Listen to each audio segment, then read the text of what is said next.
Hi, welcome to SBR Sports Picks. I'm Peter Loshak. This is the Into the Weekend with BetDSI show for NFL Week 13. We're talking, of course, with Brent, the headlines manager at DSI Sportsbook. Brent is generously sharing with us all the interesting and notable action that he's taken so far on the upcoming NFL games. And Brent, the first one I want to ask about is KC and Atlanta. Now, when this line opened at about 3.5, it looked like one of those lines that was suspiciously low, kind of like a no-brainer play on the favorite. But then, the line has since moved up. So now I'm thinking that maybe some sharps agreed with that. Maybe some sharps hit Atlanta at minus 3.5. Is that correct? Yeah, I mean, the money that came on Atlanta, I actually didn't, get any at 3.5, fortunately for us, I guess. But we do have sharp action on this one on the home favorite Atlanta. Yeah, we're sitting at minus 5 right now, and we took our sharp action when the line was actually minus 4, minus 0.5. So, we got the 4, we'll call it, so we're not as much in danger of, landing on 4 and getting burnt that way. But I do definitely have the sharp action there on Atlanta, minus 4, minus 0.5. I don't know. I mean, I kind of, I get it for sure, and I never like to argue with the sharps at all. But I don't know. Kansas City seems like one of those teams who compete with just about anyone when they're on their game. But the sharps have spoken in this one, favoring Atlanta minus 4. Again, it was minus 4, minus 0.5 where they came in initially. My wager count does favor Atlanta as well. Not like 2-1, but just under 2-1 favoring Atlanta. So maybe no surprise in terms of Atlanta being the home favorite there.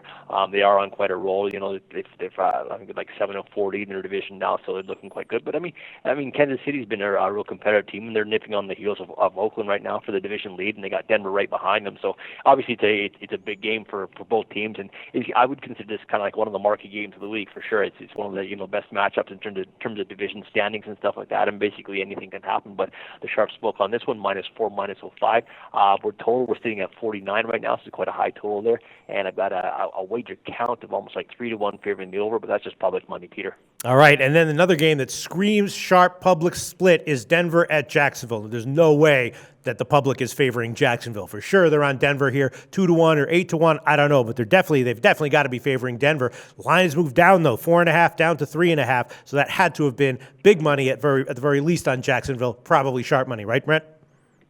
Yeah, it was big money, not necessarily sharp money, not a list guy, and not even what I would call a pseudo list guy, but definitely a big bet for sure. Talking about the wager count, you're bang on in terms of it being an 8-1 count favoring Denver. So you got Denver as a 3.5-point favorite on the road at Jacksonville. Again, so that's just that's a monster count in terms of the actual number of bets we've taken on Denver. Our money's about 2-1, almost 3-1 favoring Denver. Again, it was a big bet that we took back on Jacksonville plus the 4.5, so we're down to 3.5 right now. But it wasn't, like I said, it wasn't a list guy per se. The total here as well, I know it seems kind of low. I mean, I don't think Denver's defense has been decent all season long, but maybe they've wavered a bit kind of lately. The total has dropped from 43 down to 42. We're sitting at 40 right now. We actually had been as low as 39.5 before we got some over money back. Right now, my count, no surprise, favors the over slightly, but nothing big on the total. No sharps involved on the total, but definitely this side, the pseudo sharp bet, we'll call it a big bet on Jacksonville plus the 4.5, which is why we're down to 3.5 right now. Okay, but not a list guy and not even a pseudo sharp guy, right? So the next one that I want to ask you about is Buffalo and Oakland. And Oakland, of course, has been killing it ATS this year in general recently. And the sharps have not been afraid to go on them multiple times. This week, though the line has crept very slightly in Buffalo's favor. It's an interesting game. I'm wondering what the betting profile is here and if the public is starting to come in on Oakland big every week. Yeah, I mean, the public, when we talk about Oakland, I think even before the start of the season that we had, sharps were kind of identifying Oakland in terms of the futures and season wins and stuff like that. Obviously in the Super Bowl divisions, all that kind of stuff. Oakland was one of those teams, and actually I think that they were there last year as well. It's interesting because Minnesota and Oakland both last year and this year were one of those teams that the sharps and kind of public guys were looking at it, kind of expecting more of them. Oakland didn't do much last year. Minnesota did, and now Oakland's doing it this year. This game in particular, though, we're sitting at Oakland as a 3-point favorite at home. They're actually minus 3, minus 115, and I do have sharp action on the other side on Buffalo. That sharp action, I got actually two different guys involved in this one. I was plus 3.5, minus 110. We dropped down to minus 3 plus the juice, and then Loshak came in on Buffalo plus the 3, plus +05. Okay, so we're sitting down at Oakland as a 3-point favorite at home, -3, -115 right now. Wager count, yeah, it's like 5-1 favoring Oakland. So that's quite a big counter in terms of the actual individual number of bets I've taken favoring Oakland. So they're getting a ton of support from the public. But I do have sharp action on Buffalo total as well. No surprise, about 2.5, almost 3-1 favoring the over. We're sitting on a total of 48.5 right now. So they're Oakland games have been rather high scoring lately, and that kind of shows off in terms of the number of bets I've taken on the over. The number has dipped slightly because we took some respectable money and full limit bets, we'll call it, on the unders.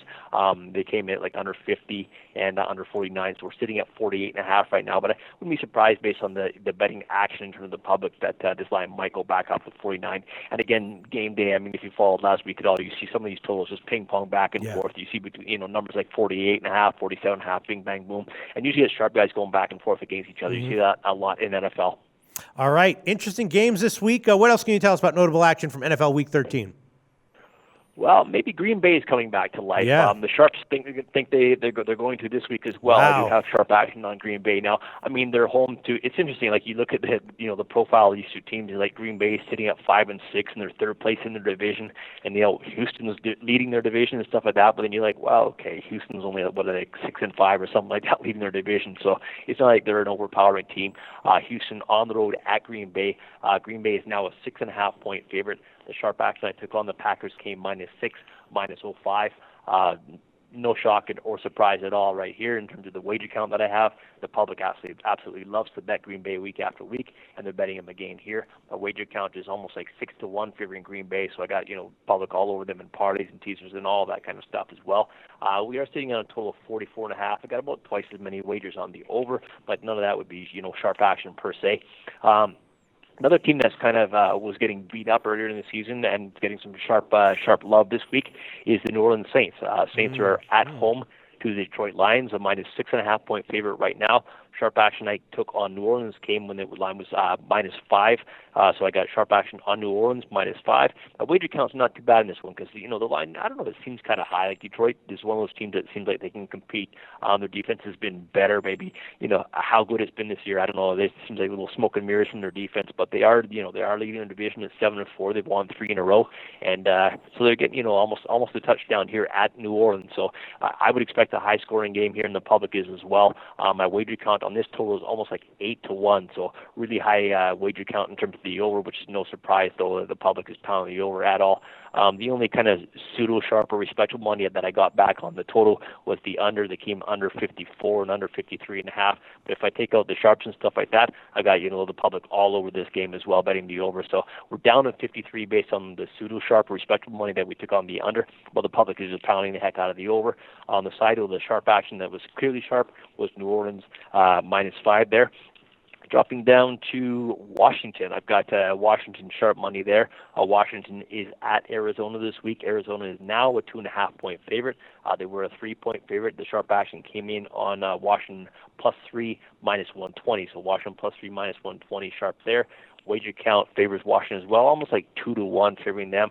My money's like almost like 6-7-1 favoring Washington. So that was the big sharp bets that came in on the Redskins there. So Washington on the road was sharp. I'm going to back up to the Patriots. I actually have sharp money on New England. Now this money came, it's important to note, this money came after the Gronkowski news. So it's not like someone was betting the Patriots and then kind of got screwed with the information about Gronkowski. But no, they came in on it's a terrible spot for us when you get sharp action on New England. Yeah. They're sitting at home.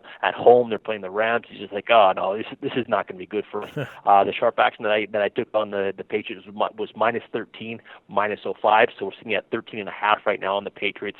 My wager count here, I'm looking about it's like 4-1 favoring New England. Now the line's gotten high enough that you're kind of starting to get some dribbles back on the Rams. It's like, wow, you're almost getting 2 touchdowns. How can you not bet the Rams? So getting a little bit of money back on the Rams, but sharp action came in on New England -13, -05. Down to Giants and Steelers. I got sharp action on the total this one. Lots of action to talk about here, Peter, this week. It seems like we're sitting on a total right now. Giants at Steelers, a total of 48. I have sharp action on the total on this one under 49. So sharp action under 49 on the Giants-Steelers game. Wager count's almost 2-1 favoring the over. Just public money on the over, though, which is no surprise in a game like this, of course. Pittsburgh puts up a lot of points. It seems like at home they're a different team, or at least Roethlisberger is a different guy on the road and at home. Usually much better at home, but still we do have sharp action under this one, under the 49. And moving off to Carolina and Seattle. I got sharp action all over the place here, it seems. Seattle -7, -05 with sharp action there. Now, my wager count is almost dead even, so I'm getting good support for both teams. I mean, Carolina plus a touchdown seems kind of attractive, but the sharps did come in on Seattle -7, -05. We're sitting at -7, -120. I know I've seen some like 7.5s out there. So if the sharps continue to come in on Seattle, that could creep up. But right now we're sitting at -7, -120. The sharps came in on Seattle -7, -05. And even the Monday night game right now, I have sharp action on the Jets of New York. That came +2, -05. So Colts are at the Jets. Right now the Colts are -1.5 point favorites. The line hasn't dropped much. My wager count is almost 4-1 favoring the Colts. So just public money driving the Colts there, or keeping it at the 1.5. But definite sharp action came on the Jets +2, -05. And I'm out of breath, and that's everything, Peter. Wow, a lot of sharp action on favorites. That is an unusual thing to see in the NFL, right, Brent? Yeah, definitely. I mean, but it's a case like the Packers, for example. It's like Houston's probably not as good as we kind of hope. No, I'm not questioning it. I'm just saying that it's a rare week in that regard, right? Yeah, no, for sure. Yeah, I think you got a small dog there with the Jets. You got a small dog with the Redskins as well. So they're out there. But I think that for me at least, the Patriots line bet kind of surprised me. Yeah. But, maybe when we watch this game, we'll say, wow, maybe it's not surprising at all when the end result comes in. Brent from BetDSI, thanks so much. We'll talk to you again next week. Go to SBRodds.com. Browse, compare, and shop live odds available at top online sportsbooks.